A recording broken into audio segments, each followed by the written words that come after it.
We'd like to invite and introduce our first panel for the afternoon, the topic of which is instilling the importance of safety to empower women. The moderator for the session is Krishna Yedula. Our first panelist, Apoorva Rao, IPS, SP Nalagonda. A young woman officer trainee from Begum Bazar is the first woman IPS officer recruit allotted to Telangana after the state's bifurcation. As an engineering graduate, she earned 3 years of work experience as a system engineer with Tata Consultancy Services in Chennai. During her stint with the company, she realized that she needs to serve the society, which compelled her to prepare for the UPSC examination. Thank you, ma'am, for doing that. Welcome. Our second panelist, Dr. Ramadevi, Amara Hospitals. She is an American board-certified neurologist and a sleep medicine specialist. Her key leadership roles include Director of Neurology Medical Student Education, Director of Neurology Basic Science Course, Director of the Sleep Fellowship Program, and Director of the Insomnia Program as an adjunct Associate Professor for Neurology at Northwestern College in Chicago. Dr. Ramadevi's research articles and reviews have appeared in many major publications, and she has authored several books. Ma'am, there are a lot of people who are going to be needing your help today, so welcome.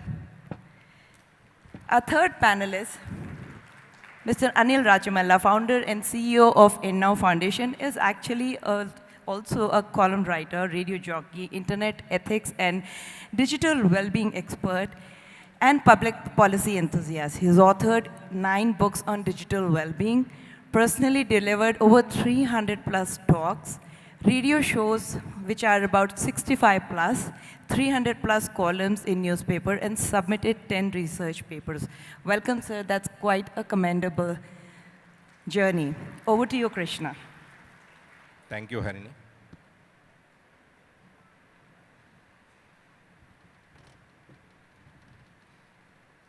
So thank you, Harini. It's my pleasure to moderate this wonderful panel, instilling importance of safety to empower women in a sustainable world. So Harini has already introduced the esteemed panel that we have here. We have a good mix of police officer, we have a doctor who's a sleep specialist and a psychology coach, and we have Dr. Anil Rachamalla, founder of Now Foundation, who's also a cybersecurity expert, done a lot of work in cybersecurity awareness in the state of Telangana. So let me begin the discussion. So ma'am, Ms. Apoorva, I'll come first to you. Telangana Police is known to be the most efficient law enforcement agency across the country. How do you feel being part of this great organization? And you're heading Nalagonda district as its SP. So what is your vision and how it is evolving? Thank you very much for having me here. And law enforcement agencies generally face dynamic issues on a daily basis. So if we see what crime we were facing 2 decades back is nothing compared to what we have today. Maybe in those situations, that was a very difficult crime to tackle. But today, we have crime and criminals where, criminals are not sitting in a place where the crime is exactly happening. They are elsewhere. They are in their comfort of their homes, and they are able to do multiple offenses within few hours. So such is the crime now. And similarly, other issues such as law and order issues and everything. So even criminals now are using technology is what I think. They are trying to stay ahead of law enforcement agencies. But in the state of Telangana, we are blessed to have dynamic leadership who were thinking ahead of their times. So innovative programs such as during the Naxalism in Telangana, we had something called as Greyhounds, premier force which tackled, and then AP model, erstwhile AP model was known to be the best to deal with Naxalism. And even today, Telangana police is basically a pioneer in data-led, data-powered agency. So I think I am very blessed to have an opportunity to work in such an organization where our police leadership, they encourage us, they motivate us, they support us, young officers, to perform better and deliver results on a daily basis. So of course, I feel blessed and proud to be part of Telangana State Police. And what was your second question? What is your vision for Nalagonda district and how do you see it evolving? As I said, data-led policing, evidence-based policing is what is the vision for Telangana State Police now. So my vision will always be in lines with whatever our senior leadership says. So we are focusing on using technology as an enabler to perform our duties better, serve our citizens better, and if I have to give a small example of how our organization runs, because during the introduction, it was also mentioned that I was working as a systems engineer in TCS. So our organization, most of you might not be aware, but Telangana State Police functions in a very, very systematic way. As in corporate, you call it as stand-up meetings. Every day you have 5 to 10 minutes of stand-up meetings for every project unit. So we have a similar setup where we have teleconference calls, we have video conference calls on a daily basis, teleconference calls from the district level till the DGP sir level, where every single issue is discussed and our seniors give us guidance on how to go about in certain issues, and they also seek information so that all of us are on the same page. All of us are aligned towards one goal, that is safety of people of Telangana. So that is the similar vision with which Nalagonda district will also be working. Thank you. Thank you, Apoorva Garu. I think very nicely you've summarized and wonderful insights. And half of Cyberabad actually thinks that I am police also, because I was fortunate to be working with Cyberabad police very closely. And half of Cyberabad and IT industry themselves think that I am part of Cyberabad police. So who else would know how tech savvy is the police department and all, how progressive all the officers are. Like it happens in our IT companies, but we don't have daily stand-up calls, sir. I was so amazed to see that for the last few years I am observing this, that there is a call with DGP sir, with all this, one level down, the commissioners and this superintendent of police, at all the states of the state. And I think about an hour before that or half an hour before that, they will in turn have with their one level down, and half an hour or 1 hour before that. So I think the stand-up calls start from 6 in the morning and it ends around 10 o'clock with DGP sir. And this happens every single day. I think a big round of applause, for the police officers. A big salute from all of us, sir, to the entire leadership at Telangana Police. Ma'am, now I come to you, Dr. Ramadevi Garu. You have lived in the US long enough and are now closely associated with Hyderabad. How do you see Hyderabad as it evolved over the years, now that you have come back here? That was one. And secondly, you have extensively studied on neurology. Can you share, if someone feels unsafe emotionally, psychologically, how this impacts the brain, and how can one take control of mind? So, namaste everyone.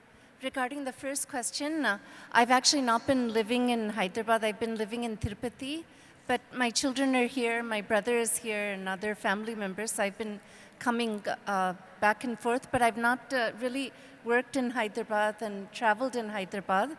But what I've heard, having been part of different women's forums, is how systematic the police force is here, especially in the high-tech city in Cyberabad.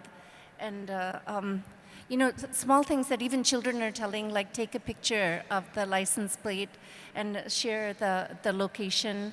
And all of this, you know, I am very impressed. I think it's at level, if not more than any place in the United States that I've seen.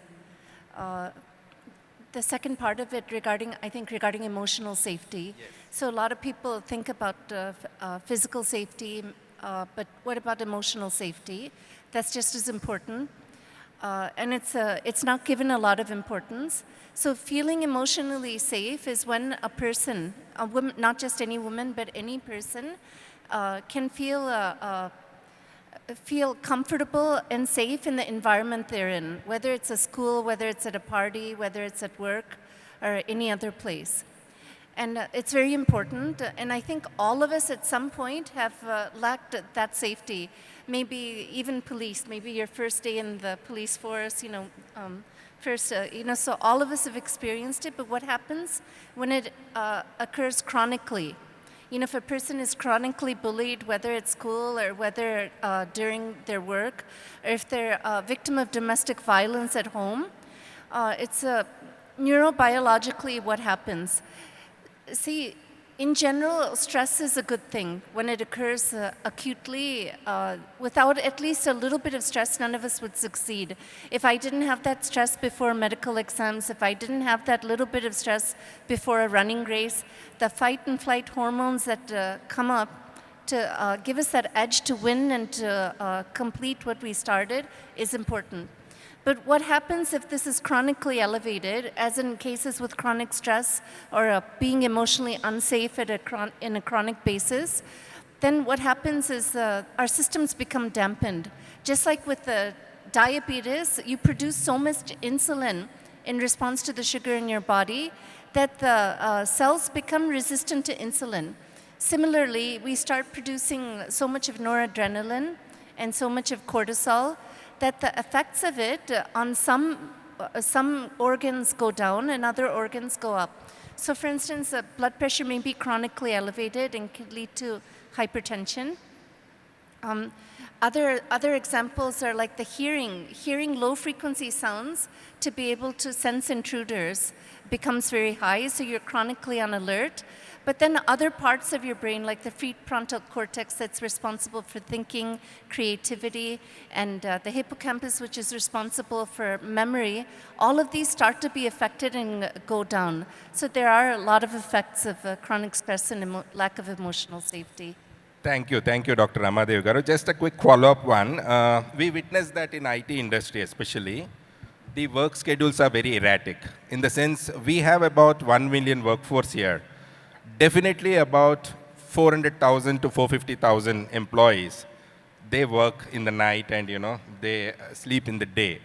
So what are your suggestions from a, you know, preventive aspect in order to maintain a balanced well-being for them?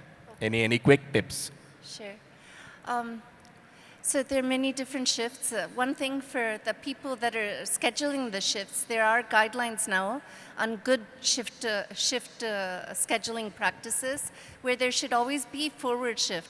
And actually, even more than IT people, police, I talked to the Chittoor police, and I was really shocked about with their sleep schedule. You know, I went there with a lot of intention to help them, but I wasn't even sure how to help them.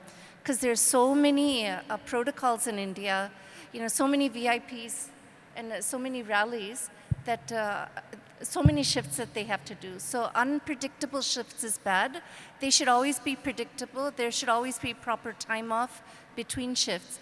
But people who work shifts, especially night shift, I'll focus on night shift because that's the most difficult.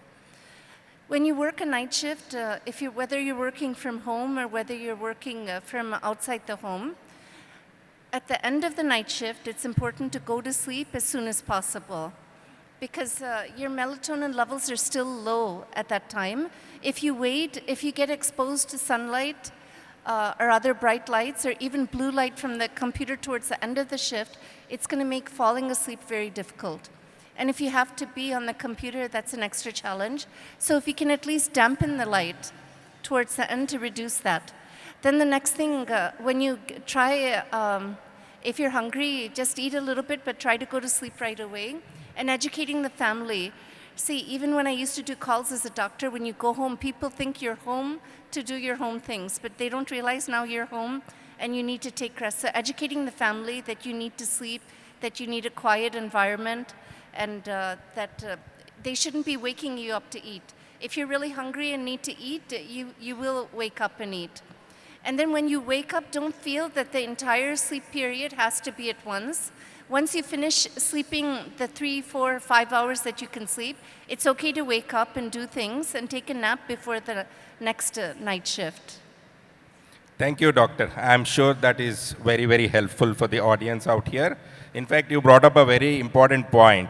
Maybe the IT workforce have to come to the police because their work schedules are even more erratic and stretched and stressed. And they have a lot of resilience that they have built in their DNA. I think it's quick to come and learn from the police officers as well. Thank you, ma'am. Anil Garu, I come to you now. Given that we are witnessing unprecedented increase in cyber crimes across the globe, can you tell us where are we heading to from a technology perspective, latest trends, and its pros and cons? Firstly, thank you, Pratyusha, and you for calling me and inviting me here. Happy Women's Day, all of you. It's an embrace equality is the hashtag that we have. So we have 2 + 2. I think it makes more sense. And at home, I have 7 generations whom I have to count in the tree. And we had a lot of heroes at home. But every time my daughter and my wife says the heroes make heroes. So happy Women's Day, all of you. Coming back to the technology, I mean, I'm 54 now, though I don't look like that. So I had, all of my studies were in hostels and I had to wait literally 7 hours for the trunk call to happen to talk to my parents. And subsequently, we had something called as a lightning call, which was 6 times the cost of it, and we had connected in 2 hours. So that was a level of patience that we all had to talk to our parents and everybody. So right now, as he rightly said, technology has adapted so much that you can sit on a Western commode, ask your girlfriend Siri to call somebody, and it calls you in 7 microseconds. So it's completely, the world has completely changed.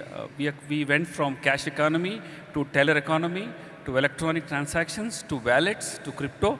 I am not sure what next it goes. So I think, given the scenario, Telugulo antaru, Shatakoti Daridralaku Anantakoti Upayalani. So I mean, most of the time what happens here is, more than the cyber crimes, the social engineering crimes are the higher side. I mean, look at the NCRB reports, look at Ramadevi, Cyberabad, Hyderabad, any commissionates. You see most of the crimes are social engineering crimes, which means they collect some kind of information from online or from you and then commit the crime. So basically it is common sense that is missing with everybody in the current generations. Of course, I'm an immigrant to this. There are a couple of people who are native citizens. So I would recommend that, you know, and of course, maybe I have cons and all, I'll talk later, but there are 4 gifts that I keep talking, and I've talked to Dr. Ramadevi also in the past call, that because of excessive use of technology, what's happening is you become addicted. And there is an attention deficit which is coming. People are very angry. You know, kids throw remotes, the tantrum was not there in the past. And empathy and compassion is also reduced. And the other bad thing that is happening right now is instant gratification. Chutki mein hona. So I think these are some gifts that technology has given us. I know it has transformed. I've traveled to 30 countries. I made my living through IT. I shouldn't talk negative about it, but being a founder of Enough Foundation, I thought I would bring this to light to all of you. Thank you, Anil Garu. I think that was very, very helpful and insightful. I think you brought up very fundamental, at grassroots level reasons why people, get lured, right? Basically, it's either greed or for some obsession or, various other things, or for, money. And these fraudsters play on sentiment, actually. Sentiment, and they create such kind of situation to lure these victims.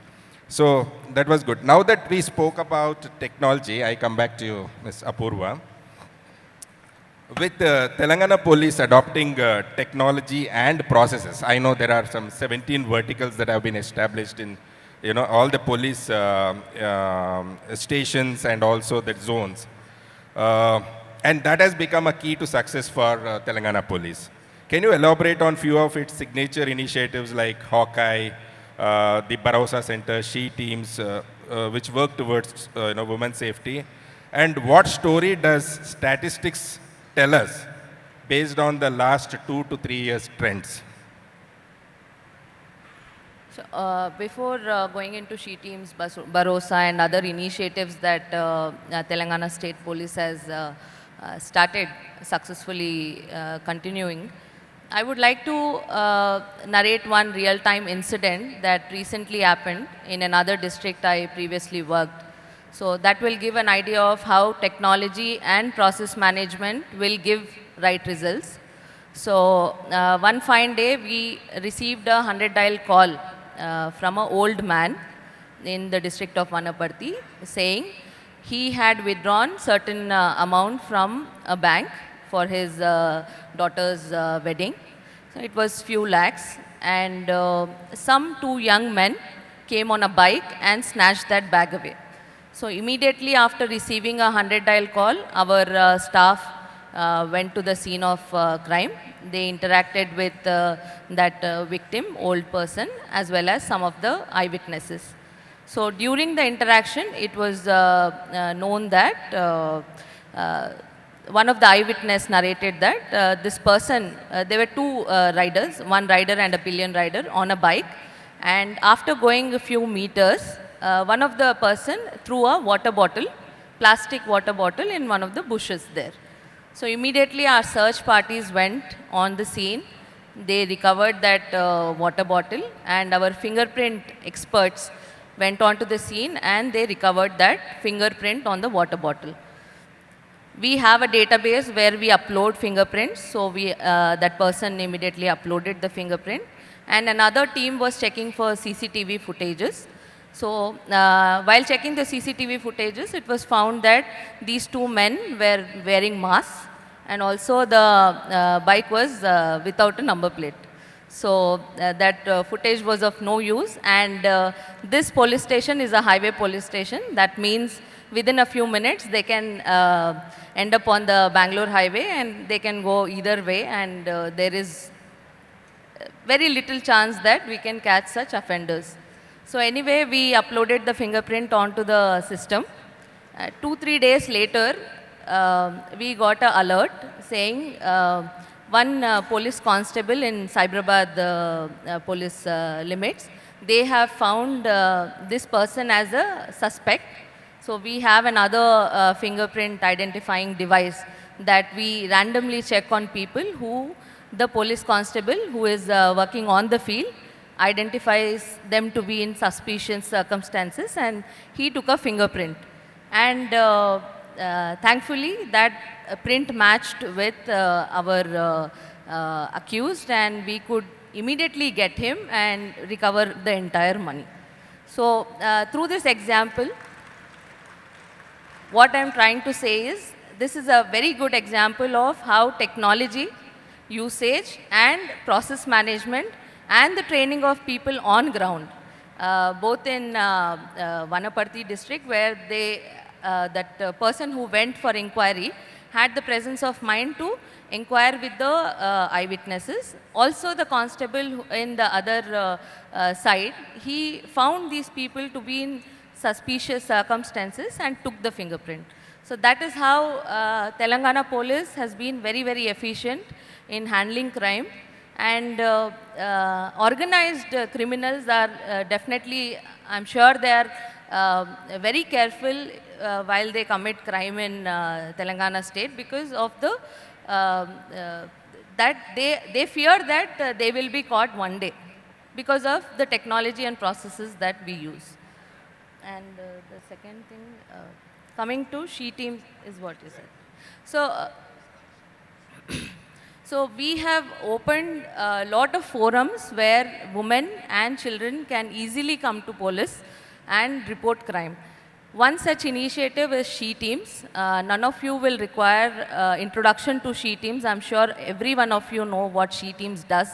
She Teams basically was set up to encourage people to come to police and report their crime without hesitating, especially women and children, so that we keep the information confidential, and She Teams are trained to handle that complainant in a very, very empathetic manner.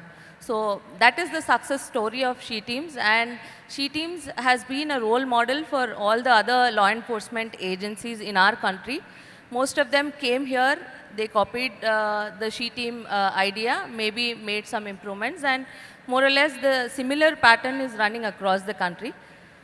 And second thing that we successfully did was Bharosa centers. So a little bit about Bharosa Center. Before going into Bharosa Center, let me go into the stats that you said. So when we see last 2 to 3 years or last 5 years statistics, when we see the crime against women, the pattern of crime against women, majority of crime that happens against women, that is about 30% of the crime that happens against women, is under the head of cruelty by husband or his relatives. So that is, most of it is domestic violence cases. And second major alarming figure that I found while going through the statistics is 99.5%, I'm quoting this from NCRB data, 99.5% of the cases, this is overall India figure, of rape victims are known to the accused, or accused are known to the victims. So 99.5% is the number. So this statistics is very alarming, and that is where Bharosa Center comes into play. So Bharosa Center is set up as an integrated center to deal with victims of sexual assault and emotional, physical, financial, all other victims in terms of women, who are women. So Bharosa Center is set up as a society, just as Cyberabad, this society. So under the CSR funds, the society receives funds, and we have very well trained psychologists, a legal expert, medical officers, and police assisting a woman who comes with a complaint to register a complaint in a police station, as well as they will ensure that the woman is not made to run pillar to post for medical examination, for legal counseling, for psychological counseling. Everything is done in under one roof, so that the identity is also kept confidential, and the woman also feels safe. So Bharosa has also been a very good, very, very successful initiatives of Telangana State Police. And third such an initiative where we encourage women to complain is Hawkeye is one such. Hawkeye is an SOS app. Let me brief on another. So we have across all the 500 police stations in Telangana State, we have women help desk. So this is a one-stop help center at police stations for women in distress to approach, where most of these centers are having women police officers. So they take the complaint, and the victim also feels a bit comfortable to talk to a woman police officer sitting there. So these help desks are also functioning in terms of taking complaints and registering crime. So when we see the statistics, and somebody also said it while introduction, that stats will not give an entire picture. So if the crime against women is increasing, that does not mean crime was less before and crime is increasing now. So crime against women will increase if we ensure that they are coming out and reporting crime. So in Telangana State, for the last few years, we've been asking women to come out, report crime, and we are enabling them to report crime through she teams, through Bharosa centers, through women help desk. So that is not a great statistics to talk about, is what I think. Good. First of all, ma'am, it's very inspiring to know when you spoke about that case study, that how a police person chasing these, guys who have, involved in the theft of that bag.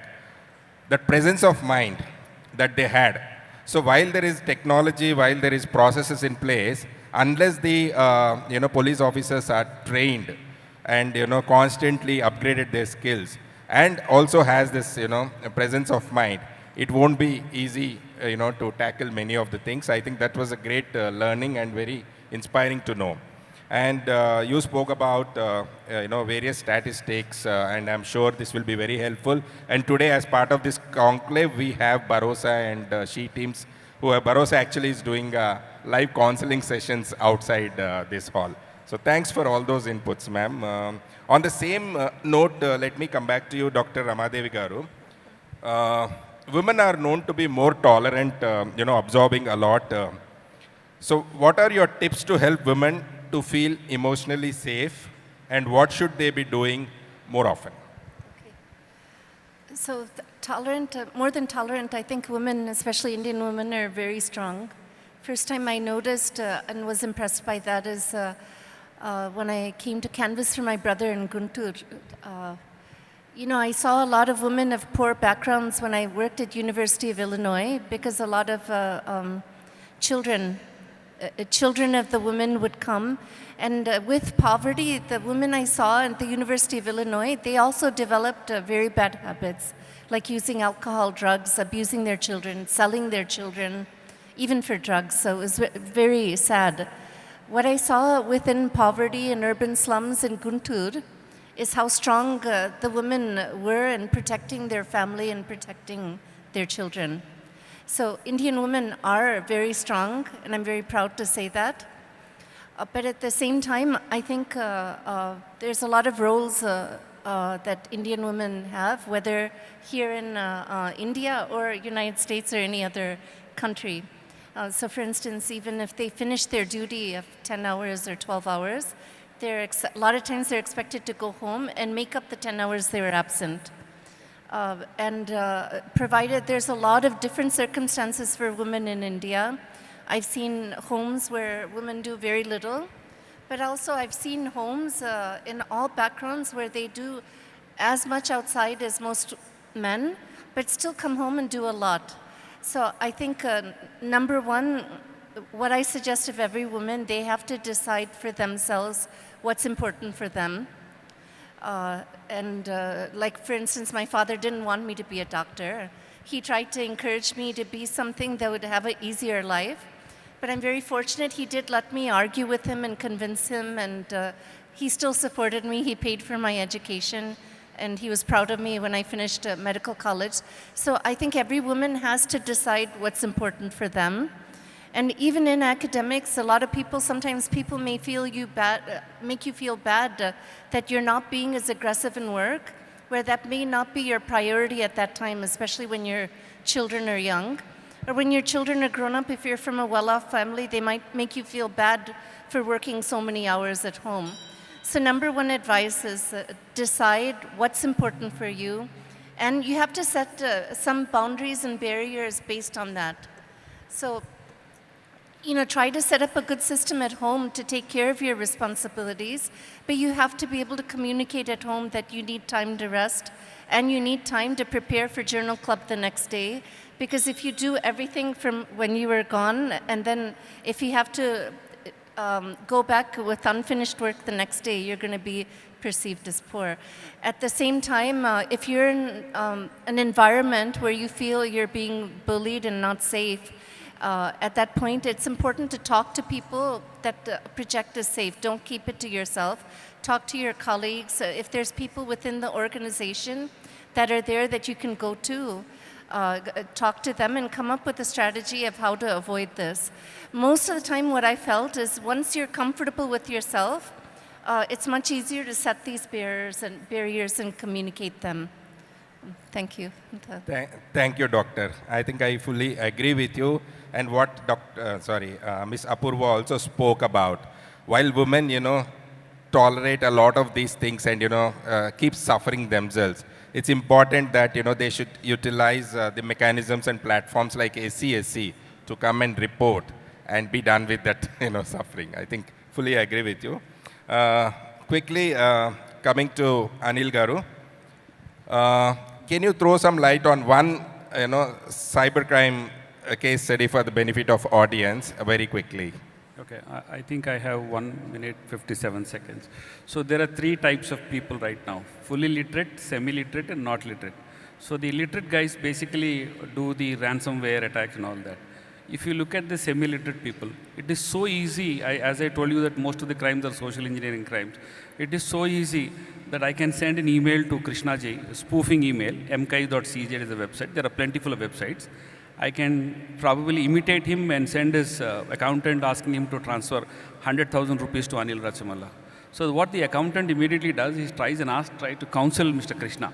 So what I will do as a fraudster is I will send a spoof SMS called smsgang.com.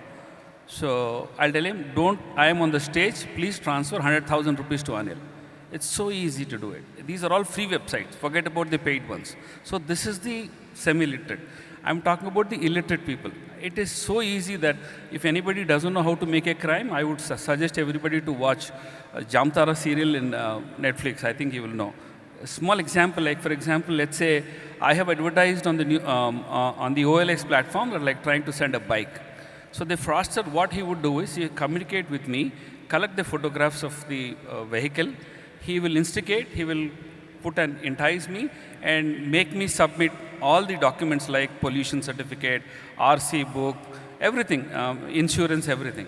So what the fraudster does is he creates a similar profile and he starts selling this to everybody. So whoever tries to buy it, he sends this RC books and everything to them. So what the police authorities will do is they'll try and find out, firstly, the person who actually posted could be the not the culprit, but the victim himself. But finally, when they do technical investigation, they find out that he is not the victim. Somebody is actually impersonating him. Okay, now they zero down and go put the person who is actually impersonating. Very interesting to see that the person actually, he used the a smartphone and bank account has been frauded by somebody else in the pretext of offering the job. So finally, you see how much difference it is. So it is not so easy for anybody to immediately come down and catch the culprit in cybercrime. Working in cybercrime is very, very difficult. And all you need is just a common sense and be a little careful about it. Thank you, Anil Garu, for sharing that. And before Harini actually rings her next bell, we want to open it up for any quick 1 or 2 questions from the audience. One, any quick question from anybody in the audience? I had next couple of questions for the panelists here, but I think Harini will not agree me to, continue as we are pressed for time. I'm the bad cop here. Any questions? We'll just take one question due to paucity of time. I think really we appreciate. have a question here. We have to. Hi, I'm Bonita. I'm from Dr. Reddy's. So we have a similar program in Reddy's wherein we educate women and we go to schools nearby, colleges, organizations, and we talk about similar topics like what we just covered: personal safety, changing mindsets, empowering women, sexual assault, sexual harassment, POSH, all of that stuff. Just because of the paucity of time, I have a question. Like, we have reached out to around 7,000 to 8,000 women so far, with a strength of 50, 60 women who do these trainings to other people, including me. Many people ask us, what is the, benefit of this program? How will you say that you have, made a point? And only thing that we say is, we have reached out to 7,000 women, and they really took the session in the best spirit they can. And we feel, I can only say qualitatively, I say that we feel that we have made a difference. But then many a times we are put through this question that how will you show it, you know? How will you make sure that everybody else knows, and probably one day the company may ask us, why do we even want to run this program? And I would actually want you to help me and tell me that, you know, how can I actually say that this is what I've done and this is the difference I've made? Because I imagine and I envision to go very big in the future. But if you can help me with some metric, I think I will be very thankful. I think the quick answer to that is, I don't know, what is the name of your organization you said? I'm Bonita from Dr. Reddy's. Dr. Reddy's, okay. I think best is to collaborate with the Women's Forum here. Pratyusha is here. I think we can collaborate and, work more on how to actually maximize this impact that you're already doing, and we will be more than happy to help on that front. Thank you. Thank you so much. Thank you, Harini. This was surely a very insightful panel and discussion. I'm sure all of you have had a very long and lot of takeaways, but one single takeaway, if I could give you all the women out there, is follow the plain instructions very carefully and put on your oxygen mask first before saving somebody else. So put yourself first, save yourself, then only you'll be in a position to help somebody else. So that probably sums up what Dr. Amara and Ma'am, Apoorva Ma'am and Mr. Anil Garu said. Thank you, sir. Thank you for that amazing conversation. Krishna, may I request you to please felicitate our distinguished panelists.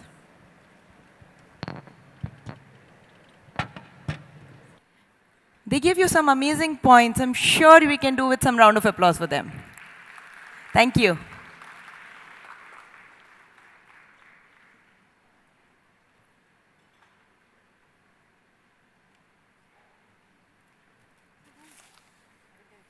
Sustainability is our theme, so we're trying to stick to jute and the plants.